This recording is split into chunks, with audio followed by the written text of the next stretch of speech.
24 മണിക്കൂർ നമ്മളിത് കണ്ടുകൊണ്ടിരിക്കുകയല്ലേ, ഇത് എന്തൊരു ക്രിഞ്ചാണെന്നാണ് ജാസ്മിൻ ഗബ്രി കോംബോയെ പറ്റി സിജോ പറയുന്നത്. ശരണ്യോടാണ് സിജോ അങ്ങനെ പറയുന്നത്. ജാസ്മിനും ഗബ്രിക്ക് സ്മൂത്ത് ആയിട്ട് പോകാൻ വേണ്ടിയിട്ടുള്ള സ്ട്രാറ്റജി ആണെന്നും 24 മണിക്കൂർ അവർ മാത്രം ഒന്നിച്ചിരുന്ന് സംസാരിച്ചുകൊണ്ടാണ് ഇരിക്കുന്നത്.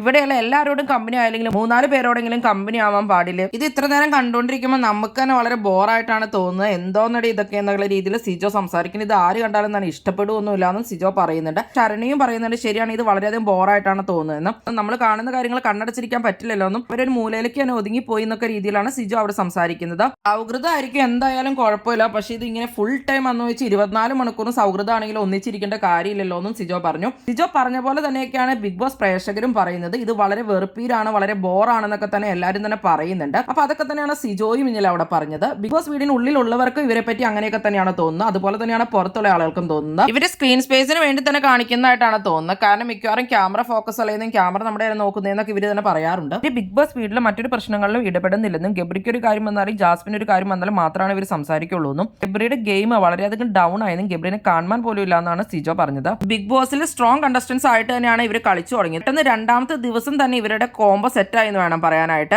ലവ് ആയാലും ഫ്രണ്ട്ഷിപ്പ് ആയാലും എന്തായാലും പെട്ടെന്ന് തന്നെ ആ ഒരു കോംബോ സെറ്റ് ആവുകയും അത് പ്രേക്ഷകരിൽ സംശയം ഉണ്ടാക്കുകയും ചെയ്തു. അങ്ങനെ പ്രേക്ഷകർക്ക് ഇവരുടെ കോംബോ അപ്പൊ തന്നെ അക്സെപ്റ്റ് ചെയ്യാൻ പറ്റിയിട്ടുണ്ടായിരുന്നില്ല. ഇവരിത് പ്ലാൻ ചെയ്ത് സെറ്റ് ചെയ്തിട്ടാണോ വന്നതെന്നുള്ളതാണ് ഏറ്റവും കൂടുതൽ പ്രേക്ഷകരും ചോദിച്ചത്. ബോസിലുള്ള ഫ്രണ്ട്ഷിപ്പ് കോംബോകളും ലവ് കോംബോകളും ഒക്കെ തന്നെ ബിഗ് ബോസ് പ്രേക്ഷകർ നല്ലതാണെങ്കിൽ അക്സെപ്റ്റ് ചെയ്യാറുണ്ട്. ഇത് കാട്ടിക്കൂട്ടുന്ന കോംബോകൾ മാത്രമാണ് പ്രേക്ഷകർ അക്സെപ്റ്റ് ചെയ്യാത്തതുള്ളൂ. സിജോ പറഞ്ഞ പോലെ ഇത് ക്രിഞ്ചായിട്ടാണ് കൂടുതൽ ബിഗ് ബോസ് പ്രേക്ഷകർക്കും തോന്നുന്നത്. നിങ്ങൾക്ക് എന്താണ് തോന്നുന്നത്? ഈ കോംബോ ഒരു വെറുപ്പീരായിട്ട് നിങ്ങൾക്ക് തോന്നുന്നുണ്ടോ? എന്താണ് നിങ്ങളുടെ അഭിപ്രായം? എന്തായാലും ഈ കോംബോ ഇങ്ങനെ പോവുകയാണെങ്കിൽ ഏറ്റവും കൂടുതൽ നെഗറ്റീവ് വാങ്ങുന്ന കണ്ടസ്റ്റൻസ് ഇവർ തന്നെയായിരിക്കും ഈ പ്രാവശ്യത്തെ ബിഗ് ബോസിൽ. കൂടുതൽ ബിഗ് ബോസ് വീഡിയോകൾക്കും ബിഗ് ബോസിന്റെ ലൈവ് അപ്ഡേറ്റ്സിനുമായിട്ട് ഈ ചാനൽ സബ്സ്ക്രൈബ് ചെയ്യണേ, സപ്പോർട്ട് ചെയ്യണേ. അടുത്തൊരു വീഡിയോയുമായി നമുക്ക് വീണ്ടും കാണാം.